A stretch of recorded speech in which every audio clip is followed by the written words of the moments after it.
Hello, I'm John Bradley. Welcome to my studio.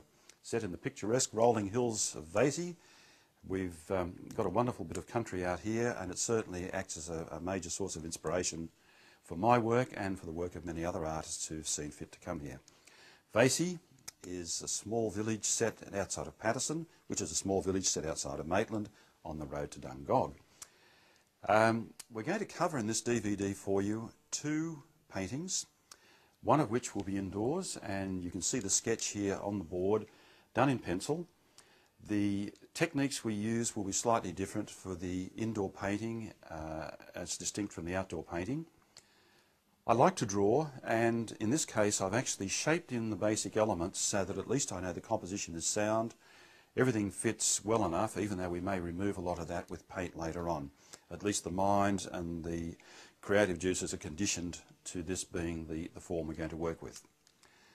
The outdoor painting, on the other hand, will be done just with the tip of a brush, some very light brush work to establish the basic lines. We'll use solvents in the outdoor painting which would be considered toxic indoors. I know a lot of people still use them, but we tend to use non-toxic materials here as much as possible, being a confined area. And for those of you who do paint, it might be worthwhile having a look at this yourself, particularly in view of your family's health and your own. So indoors we tend to use a more complete palette, and a bit messy I must confess, but this is the basic palette that I'll be using. Ultramarine blue, spectrum violet, cadmium red, cad orange, cad yellow, yellow ochre, and these are the spectrum crimson and permanent magenta. This is a fabricated foliage grey, which I simply use ultramarine blue and a little touch of cad yellow. This gives me a base to start from. Whilst the cadmiums are considered to be toxic when sprayed or into the air, used normally they're not a problem. Even absorption through the skin is not a major deal. If anyone's concerned about it, a bit of barrier cream on the hands beforehand, and the suppliers assure us that these things are pretty safe. You'll notice that we have pure colour, or almost pure colour, at the top, coming down through two tints. This is rather like having a piano keyboard. One can go close to the value that one wants and still keep the colour nice and clean, rather than mixing and muddying, and it also speeds up the process.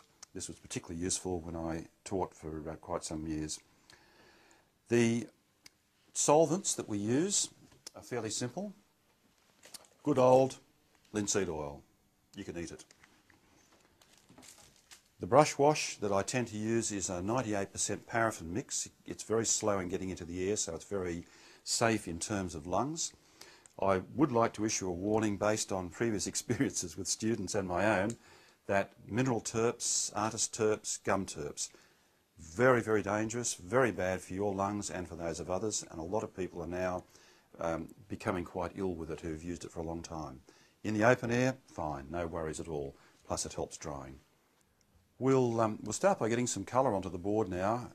You'll notice when you have a look at what's done on this particular painting compared to the outdoor painting, the techniques are quite different. With this one, I know roughly what I'm going to do colour-wise and value-wise. I tend to work from the lighter values out, whereas the tonal impressionists, of course, work from their darker colours back. Both methods are fine. I find this suits me a lot better because I'm able to get a more accurate grading of my tones initially, certainly where the backgrounds are concerned, where I want to create a lot of distance. So, we'll get started. Glasses on, one of the shames of getting a bit older. And we need to determine the source of light. In this case, I'm going to use the upper left-hand side, upper right-hand side, I should say, as the light source. And we're going to bring that light in here so we can light the inner edge of this tree, which gives us the ability to keep the focus and the sharper areas in towards the centre of the painting. So I'm just using a little bit of cadmium yellow deep with a touch of yellow ochre here. The colours are somewhat stronger perhaps than I would normally use, but I'm after a little bit of drama in the sky, not a lot of it. You'll notice that the whole composition is what we call a deep composition. That is, there's very little sky and quite a degree of the actual landmass. This really gives us the sensation of looking down into a painting from an elevated height, which is what I'm trying to achieve, and allows us to create quite a bit more depth because of the number of additional elements and their relative size. Okay, I'm just bringing a little touch of the cad orange and yellow ochre into it now. This is just to create a nice warm sky and the light source as being very definitely located over here. The angle of the light is somewhat low, and we would assume that it's probably early morning, particularly with the more golden colour in it. I'm now going to go for a little touch of the blue. This is a cerulean blue, or a spectrum cerulean I should say, greyed off ever so slightly with a little tiny bit of the spectrum crimson. This is just to take the rawness out of it, and we just need to make sure that our value is okay, which it is. Now you'll notice I'm painting right through the pencil lines, but by scrubbing at that colour you can actually see the pencil lines showing through if you're worried about losing them. In my case I'm not too worried about it, but I'll do it nonetheless just to show the example of what I'm talking about. Now we bring the sky across and we just gently feather that back down into our colour, so we integrate the sky, the upper sky colour and the lower sky colour.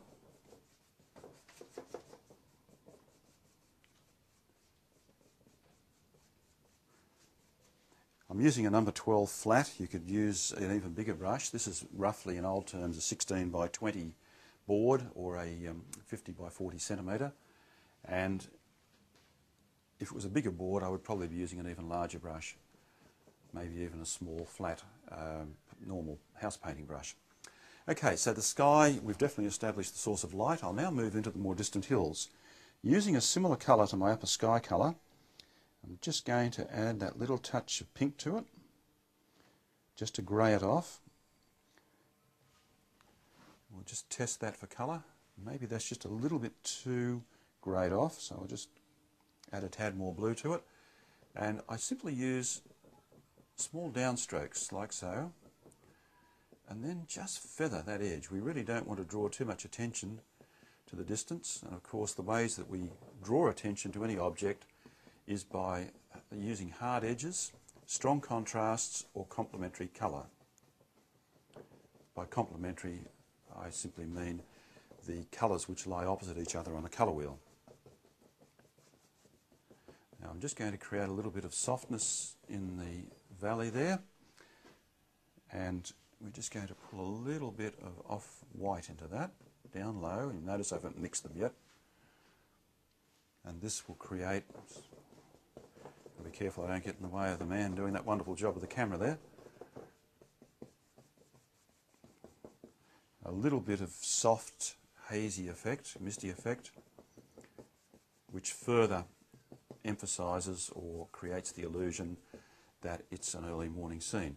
You'll notice those edges there. By softening them out, the eye is not pulled strongly to them, so we're creating that softness in the distance.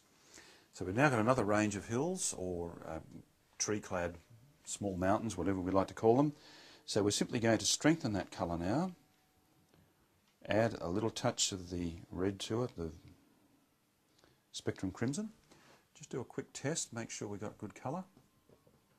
That looks pretty good to me. Now the mountain range is all one, even though I've delineated it here.